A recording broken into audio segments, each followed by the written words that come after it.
사도행전 12장. 그때 헤롯 왕이 손을 들어 교회 중에서 몇 사람을 해하려 하여 요한의 형제 야고보를 칼로 죽이니, 유대인들이 이 일을 기뻐하는 것을 보고 베드로도 잡으려 할세 때는 무교절 기간이라. 잡음에 옥에 가두어 군인 4씩인 4패에게 맡겨 지키고 6월절 후에 백성 앞에 끌어내고자 하더라. 이에 베드로는 옥에 갇혔고 교회는 그를 위하여 간절히 하나님께 기도하더라. 헤롯이 잡아내려고 하는 그 전날 밤에 베드로가 두 군인 틈에서 두 쇠사슬에 매여 누워 자는데, 파수꾼들이 문 밖에서 옥을 지키더니 호련히 주의 사자가 나타나매 옥중에 광채가 빛나며 또 베드로의 옆구리를 쳐 깨워 이르되 급히 일어나라 하니 쇠사슬이 그 손에서 벗어지더라. 천사가 이르되 띠를 띠고 신을 신으라 하거늘 베드로가 그대로 하니 천사가 또 이르되 겉옷을 입고 따라오라 한대 베드로가 나와서 따라갈새 천사가 하는 것이 생시인 줄 알지 못하고 환상을 보는가 하니라. 이에 첫째와 둘째 파수를 지나 시내로 통한 쇠문에 이르니 문이 저절로 열리는지라. 나와서 한 거리를 지나매 천사가 곧 떠나더라.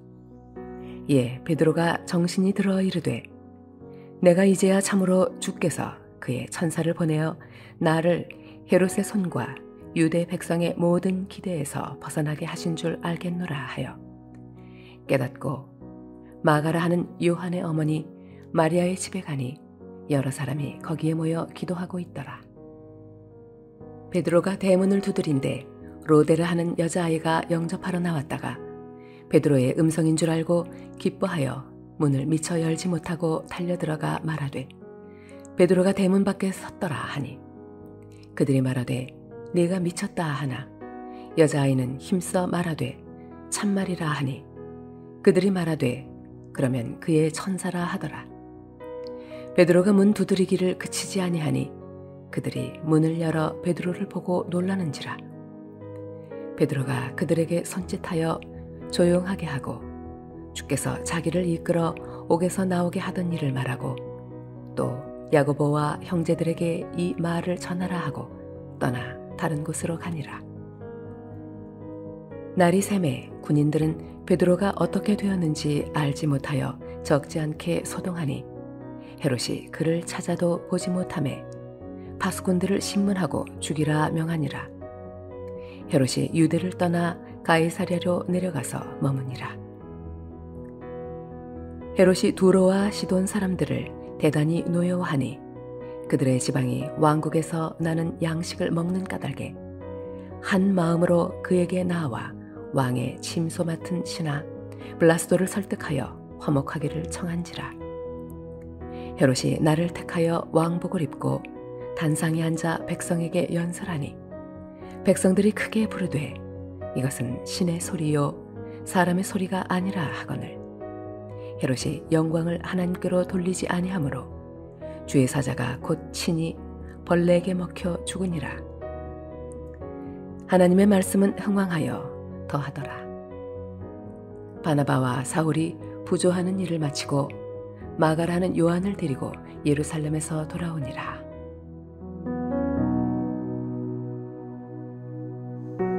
할렐루야. 오늘도 말씀 가운데 주신 하나님의 은혜를 힘입어 하루를 승리하는 저와 여러분 되시길 주님의 이름으로 축원합니다. 오늘 함께 보실 하나님 말씀은 신약성경 사도행전 12장 1절에서 17절 말씀입니다. 사도행전 12장에 보면 앞서 스데반의 순교로 인한 핍박이 있었는데 이제 12장에서 또다시 교회를 향한 핍박이 다가왔습니다. 헤롯 왕이 교회를 박해하는데 사도 중 한 명인 요한의 형제 야고보를 칼로 죽였습니다. 그리고 거기에 유대인들이 긍정적인 반응을 보이자 그들의 환심을 사기 위해서 이제는 또 베드로도 잡아서 죽이려고 베드로를 잡아 옥에 가두었습니다. 그리고 예루살렘 교회 입장에서는 정말 순식간에 교회 지도자 2명을 빼앗긴 셈입니다. 교회 성도의 입장에서는 허탈감과 함께 당혹스러움과 무력감이 느껴지는 순간입니다. 이것을 자기들의 힘으로 해결할 수 없기 때문입니다. 이런 것처럼 성도 개인도 또 교회 공동체도 이 땅에 있으면서 어려운 그런 힘으로 우리 힘으로 해결할 수 없는 정말 무력감이 느껴지고 허탈감이 느껴지는 정말 어려운 경우에 직면할 때가 없을 수는 없습니다. 환난 앞에서 어려움 앞에서 교회와 성도는 과연 어떻게 해야 하는지 오늘 말씀을 통해서 함께 교훈을 얻으려고 합니다. 첫째는 간절히 기도해야 합니다. 환난이 닥쳐올 때 우리가 감당할 수 없는 어려움이 생길 때 어떻게 해야 될까요? 기도밖에는 답이 없는 것입니다. 우리가 감당할 수 없을 때. 오늘 본문 말씀에 보면 예루살렘 교회 성도들이 감옥을 부수고 베드로를 구출했다고 하지 않았습니다.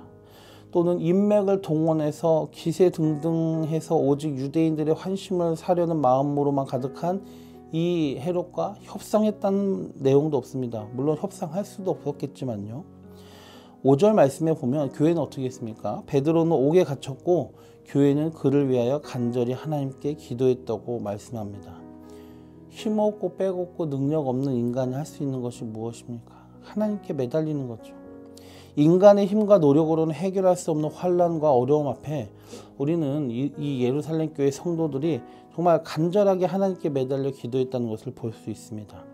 성도와 교회에 있어서요, 기도는 최후의 어쩔 수 없이 하는 수단이 아니에요. 기도는 또 하찮은 것도 아닙니다.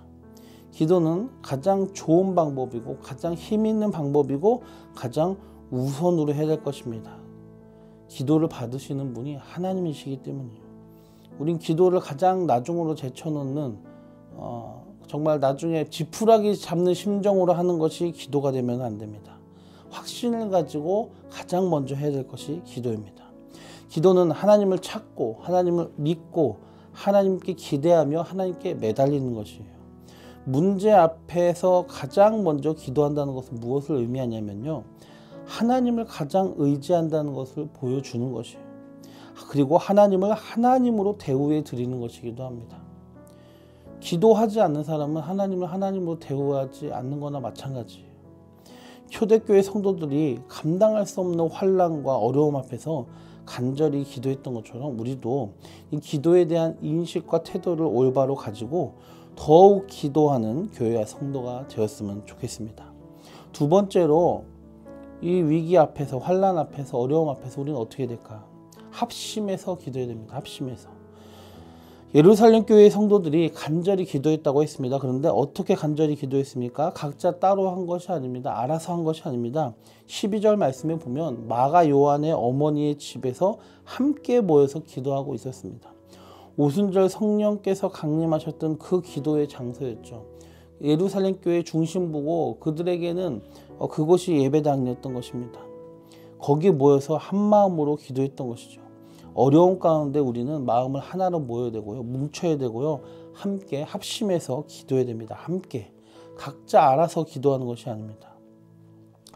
예수님께서 마태복음 18장 18절에서 20절에 보면 교회 공동체에 놀라운 특권을 주시면서 말씀하셨습니다. 너희가 땅에서 매면 하늘에서도 매일 것이요 땅에서도 풀면 하늘에서도 풀리리라. 땅에서 풀면 하늘에서도 풀리리라. 예, 교회에 주신 특권입니다.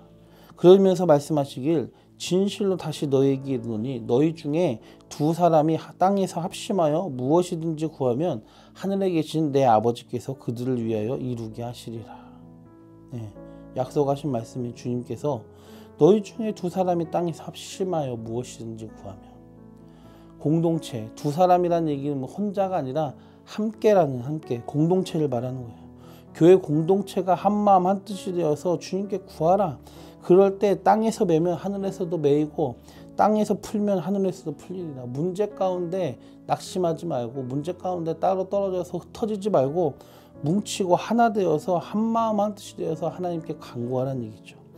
두세 사람이 내 이름으로 모인 곳에 나도 그들 중에 있느니라. 아멘. 교회가 뭉쳐있는 곳에, 공동체로서 존재하는 곳에, 함께하는 그곳에 주님도 같이 계시고요. 그들의 하는 합심하여 하는 기도를 주님 외면하지 않으십니다. 땅에서 매면 하늘에서도 매이고 땅에서도 풀면 하늘에서도 풀리리라. 주님 놀라운 응답의 역사를 약속하셨습니다. 아무쪼록 우리가 모이기에 힘쓰고 모여서 합심으로 한마음 한뜻으로 기도하기에 힘쓰고 하나님의 놀라운 응답의 역사를 체험하는 우리 교회 공동체와 성도들 되었으면 좋겠습니다. 마지막으로 세 번째로 어떻게 해야 되는가? 환난 앞에서 교회는 그리고 성도는 낙심하지 말고 끝까지 기도해야 됩니다. 간절하게 기도해야 되고 합심해서 기도해야 된다고 했습니다. 그리고 그 기도를 낙심하지 말고 끝까지 해야 됩니다. 기도를 쉬거나 잊지 말아야 됩니다. 예루살렘 교회 성도들은 어떻게 기도했습니까? 그들은 베드로가 자기들의 눈앞에 나타날 때까지 기도했습니다. 말하자면 응답될 때까지 기도한 것입니다. 우리도 이겨내기 힘든 어려움과 환난이 왔을 때 조금 기도하고 곧 포기하거나 낙심하거나 잊어버리거나 하는데 그렇게 하지 말고 기도 쉬지 말고 잊어버리지 말고 기도를 내려놓지 말고 오늘 기도하고 내일 또 기도하고 모레도 기도하고 꾸준히 응답 받을 때까지 하나님께 매달려 기도해야 됩니다. 하나님을 신뢰하는 그 믿음을 끝까지 꾸준히 가지고 낙심하지 말고 포기하지 말고 끈기 있게 인내하고 하나님의 역사하심을 기대하는 믿음을 가지고 끝까지 기도하는 우리 모두가 되었으면 좋겠습니다. 말씀을 정리합니다. 성도 여러분, 제자들이 주님과 함께 있으면서도 풍랑을 만났다는 걸 기억하십시오. 주님과 함께 있다고 성도라고 제자라고 문제가 없는 것은 아닙니다. 초대교회도 열심히 전도하고 성장하는 와중에 감당할 수 없는 이런 환난을 겪게 된 것입니다. 성도와 교회라고 문제가 피해가지는 않습니다. 오히려 마귀의 계략으로 더 힘든 어려움이 올 수가 있습니다. 그럴 땐 어떻게 됩니까? 기도해야 됩니다. 특별히 우리의 힘과 능력으로 감당할 수 없는 환난이나 어려움 가운데 당황하고 포기하고 낙심하지 말고 오늘 예루살렘 교회가 보여주었듯이 가장 먼저 하나님을 찾고 하나님께 간절히 기도해야 됩니다. 기도는 지푸라기 잡는 심정으로 하는 게 아니라 확신을 가지고 해야 되고 가장 먼저 해야 될 게 기도입니다. 그리고 혼자 또 알아서 하는 것이 아니라 정말로 합심해서 함께 기도해야 되는 것입니다. 또 낙심하지 말고 믿고 기대하는 마음으로 끝까지 포기하지 말고 응답 받을 때까지 기도하는 우리가 되어야 됩니다. 그래서 주님께서 교회에 약속하신 대로 하늘의 문이 열리고 땅과 하늘에서 하나님의 선하신 뜻대로 기도가 응답이 되는 역사를 경험하게 되는 우리 물레동 교회와 우리 성도들 되시길 주님의 이름으로 축원합니다.